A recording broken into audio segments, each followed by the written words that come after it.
my dear students, welcome to Teacher at Home. Today class we are going to learn the fourth chapter, Tribals, Dhikus and the Vision of a Golden Age.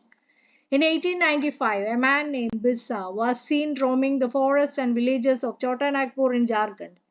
People said he had miraculous powers. He could cure all diseases and multiply grain. Birsa himself declared that God had appointed him to save his people from the trouble, free them from the slavery of Dhikus or outsiders. Soon thousands began following Birsa, believing that he was Bhagavan and had come to solve all their problems. Birsa was born in a family of Mundas, a tribal group that lived in Chota Nagpur. But his followers included other tribals of the region, Sandals and Orans. All of them in different ways were unhappy with the changes that were experiencing and the problems they were facing under British rule. Familiar ways of life seemed to be disappearing, their livelihoods were under threat, and the religion appeared to be in danger. What problems did Birsa set out to resolve? Who were the outsiders, being referred to as the Dhikus, and how did they enslave the people of the region? What was happening to the tribal people under the British? How did their lives change? There are some of the questions you will read about in this chapter. We will read about tribal societies last year. Most tribes had customs and rituals that were very different from those laid down by Brahmins. The societies also did not have the sharp social divisions that were characteristic of caste societies. All those who belonged to the same tribe thought of themselves as sharing common ties of kinship. However, this did not mean that there were no social and economic differences within tribes. How did tribal groups live? By the 19th century, tribal people in different parts of India were involved in a variety of activities. Some were gem cultivators. Some of them practiced gem cultivation, that is shifting cultivation. It was done on small patches of land, mostly in forests. These cultivators cut the tree trunks to allow sunlight to reach the ground and burn the vegetation on the land to clear it for cultivation. They spread the ash from the firing, which contained potash to fertilize the soil. They used the axe to cut trees and hoe to scratch the soil in order to prepare it for cultivation. They broadcast the seeds, that is, scattered the seeds on the field instead of plowing the land and sowing the seeds. Once the crop was ready and harvested, they moved to another field, a field that has been cultivated. One was left fallow for several years. Shifting cultivators were found in the hilly and forested tracts of northeast and central India. The lives of these tribal people depended on free movement within forests and on being able to use the land and forest for growing their crops. That is the only way they could practice shifting cultivation. Some were hunters and gatherers. In many regions, tribal groups lived by hunting animals and gathering forest produce. They saw forests as essential for survival. The Konda were such a community living in the forest of Orissa. They regularly went out on collective hunts and they divided the meat among themselves. They ate fruits and roots collected from the forest, cooked food with the oil they extracted from the seeds of the sal and mahua.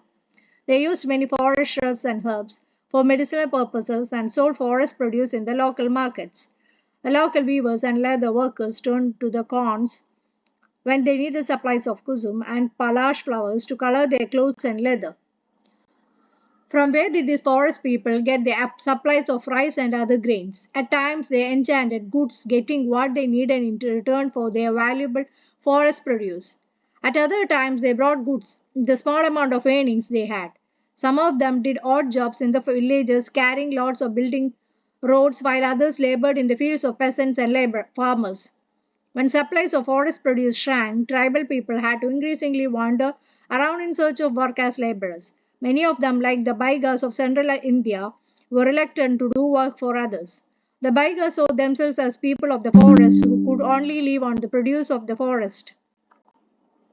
It was below the dignity of a Baika to become a laborer. Tribal group often needed to buy and sell in order to be able to get the goods that were not produced within the locality. This led to their dependence on traders and moneylenders. Traders came around with things for sale and sold the goods at high prices. Moneylenders gave loans which the tribals meet their cash needs, adding to what they earned. But the interest charge on the loans was usually very high. So both the tribals' market and commerce often meant debt and poverty. They therefore came to see the moneylender and trader as evil outsiders and the cause of their misery. Some herded animals. Many tribal groups lived by herding and rearing animals. They were pastoralists who moved with their herds of cattle or sheep according to the seasons. When the grass in one place was exhausted, they moved to another area. The Van Gujars of the Punjab hills and the Labadis of Andhra Pradesh were cattle herders. The Gadis of Kulu were shepherds and the Bakharwals of Kashmir reared goats. We'll read more about them in your history book next year. A time to hunt, a time to sow, a time to move to a new field. Have you ever noticed that people living in different types of society do not share the same notion of work and time? The lives of the shifting cultivators and hunters in different regions were regulated by a calendar and division of tasks for men and women. Warrior Elwin, a British anthropologist who lived among the Baigas and Kondas of central India for many years in 1930s and 40s, gave us a picture of what this calendar and division of tasks was like. He writes, Enchanted women went to clearings to cut stalks they were already reaped. Men cut large trees and go for the ritual hunt. The hunt began at full moon from the east. Traps of bamboo were used for hunting. The women gathered fruits like sago, tamarind, and mushroom. Baiga women can only gather roots of kanda and mahua seeds. All of the Adivasis in central India, the Baigas were known as the best hunters. In Baishak, the firing of the forest took place. The women gathered unburned wood to burn. Men continued to hunt, but nearer their villages, where sowing took place and hunting still went on. From Asa to Besha, the men worked in the fields. In Kor, the first fruits of beans were ripe, and in Kartik, Kulti began ripe. In Agan, every crop was ready, and Pas winnowing took place. Pas was also the time for dances and marriages. In Mag, ships were made to new bigas. Hunting gathering was the main subsistence activity. The cycle described above took place in the first year. In the second year, there was more time for hunting as only a few crops had to be sown and harvested. But since there was enough food, the men lived in their bevas. It was only in the third year that the diet had to be supplied with the forest produce. Children go with their mothers to the forest to gather forest produce. Some took to settled cultivation. Even before the 19th century, many from within the tribal groups had been settling down and cultivating their fields in one place year after year instead of moving from place to place. They began to use the plough and gradually got rights over the land they lived on. Many cases like the Mundas of Chotanagpur, the land belonged to the clan as a whole. All members of the clan were regarded as the descendants of the original settlers who had first cleared the land. Therefore, all of them had right on the land. Very often, some people within the clan acquired more power than others. Some became chiefs and other followers. Powerful men often rented out their land instead of cultivating it themselves. British officers also settled tribal groups like the Gondas and Santals as more civilized than hunter-gatherers of shifting cultivators.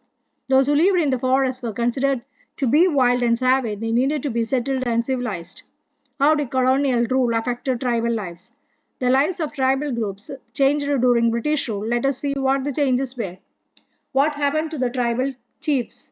Before the arrival of British, in many areas, the tribal chiefs were important people.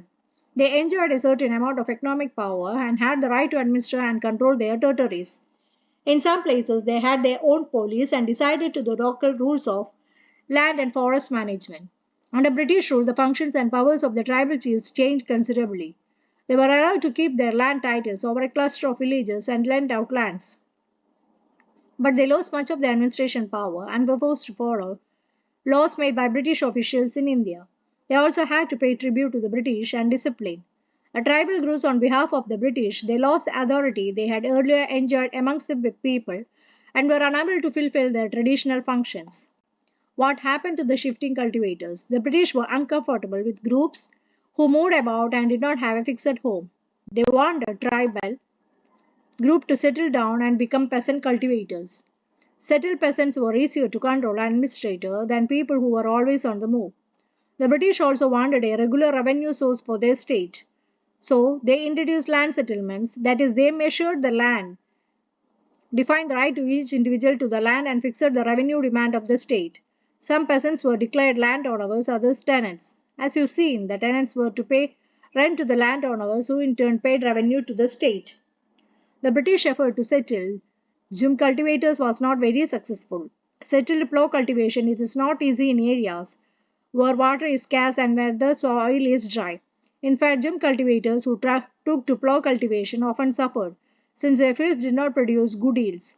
So the gem cultivators in the northeast India insisted on continuing with the traditional practice, facing widespread protests. The British had to ultimately allow them the right to carry on shifting cultivation in some parts of the forest law and their impact. The life of tribal group, as you have seen, was directly connected to the forest. So changes in forest laws had a considerable effect on the tribal lives. The British extended their control over all forests and declared that forests were state property. Some forests were classified as reserved forests and they produced timber which the British wanted.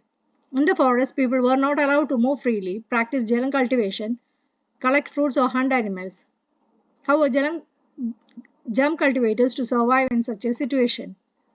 Many were therefore forced to move to other areas in search of work and livelihood.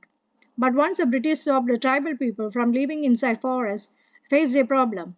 From where would the forest department get its labor to cut trees for railway sleepers and to forest logs?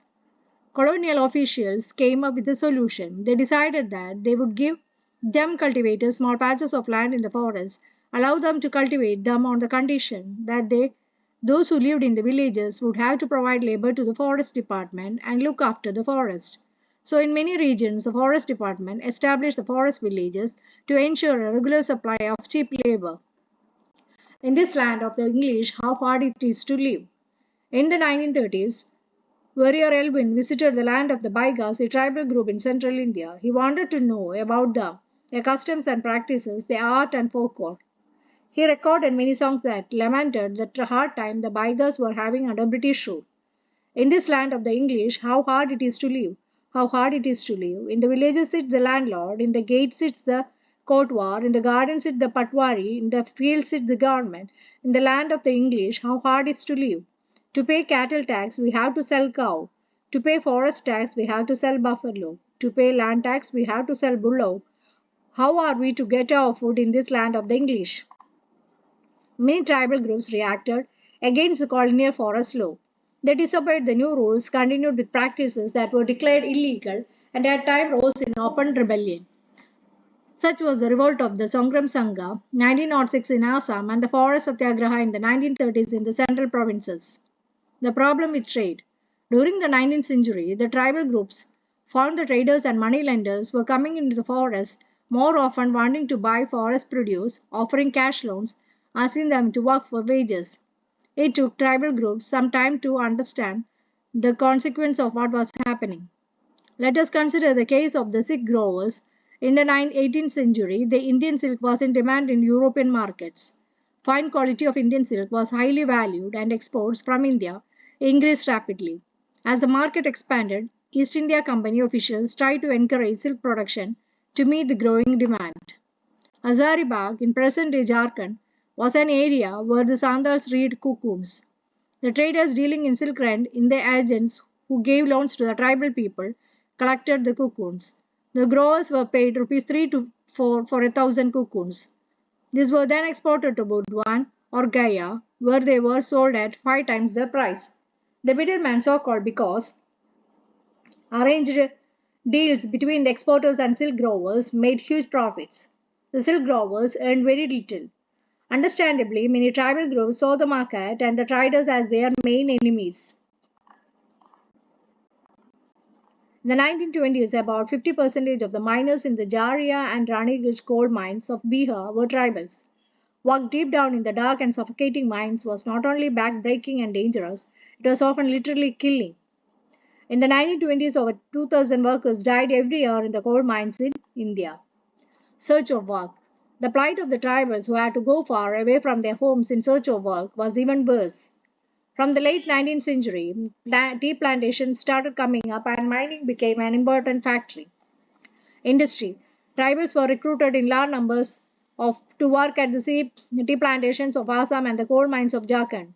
They were recruited through contractors who paid them miserably low wages and prevented them from returning home. A closer look.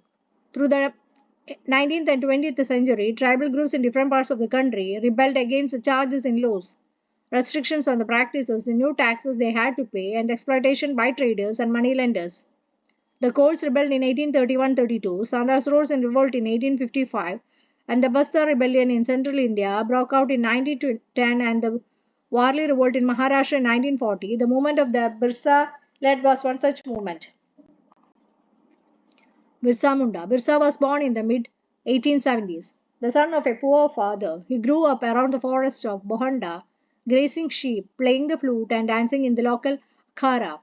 Forced by poverty, his father had to move from place to place looking for work. As an adolescent, Birsa heard tales of Munda uprising of the past and saw the Sirdars, leaders of the community, urging the people to revolt. He talked of a golden age when the Mundas had been free of the oppressions of Dhikus and said there would be a time when the ancestral right of the community would be restored. They saw themselves as the descendants of the original settlers of the region, fighting for their land, reminding people of the need to win back their freedom. Bisa went to the local missionary school and listened to the sermons of missionaries. There too he heard it said that it was possible for the Mundas to attain the kingdom of heaven and retain their lost right. This would be possible if they became good Christians and gave up their bad practices. Later, Bisa also spent some time to the company of a prominent Vaishnav preacher. He wore the sacred thread and began to value the importance of purity and piety. Birsa was deeply influenced by many of the ideas and he came in touch with his growing up years. This movement was aimed to reforming tribal society, which he urged the Mundas to give up drinking the liquor, clean their village and stop believing in witchcraft and sorcery. But we must remember that Birsa also turned against missionaries and Hindu landlords. He saw them as outside forces. They were ruining the Munda way of life. In 1895, Birsa urged his followers to recover their glorious past. He talked of a golden age in the past, a satyag, when Mundas lived in a good life, constructed embankments, tapped natural springs, planted trees and orchards, practiced cultivation to earn their living. They did not kill the brethren and relatives. They lived honestly. Birsa also wanted people to once again work on their land, settle down and cultivate their fields. What worried a British official most was the political aim of the Birsa movement, for it wanted to drive out missionaries, moneylenders, Hindu landlords, and the government and set up the Munda Raj with Birsa at its head. The movement identified all these forces as the cause of the misery the Mundas were suffering. The land policies of the British were destroying their traditional land system. Hindu landlords and moneylenders were taking over their land, and missionaries were criticizing the traditional culture. As the movement spread, the British official decided to act. They arrested Bisa in 1895, convicted him on charges on writing, and jailed him for 2 years. When Birsa was released in 1897, he began touring the villages to gather support. He used traditional symbols and language to rouse people, urging them to destroy Ravana, Dhikus, and Europeans and establish the kingdom under his leadership. Birsa's followers began targeting the symbols of Dhiku and European power. They attacked the police stations and churches and raided the property of moneylenders and zamindars. They raised the white flag as a symbol of Birsa Raj. In 90, Birsa died of cholera and the movement faded out. However, the movement was significant in the least two ways.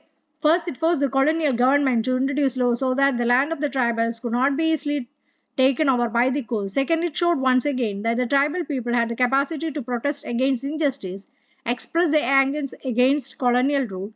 They had this in their own specific way, inventing their own rituals and symbol of struggle. So that's all about this chapter. If you're interested, please do like, share and subscribe my channel. Okay, thank you.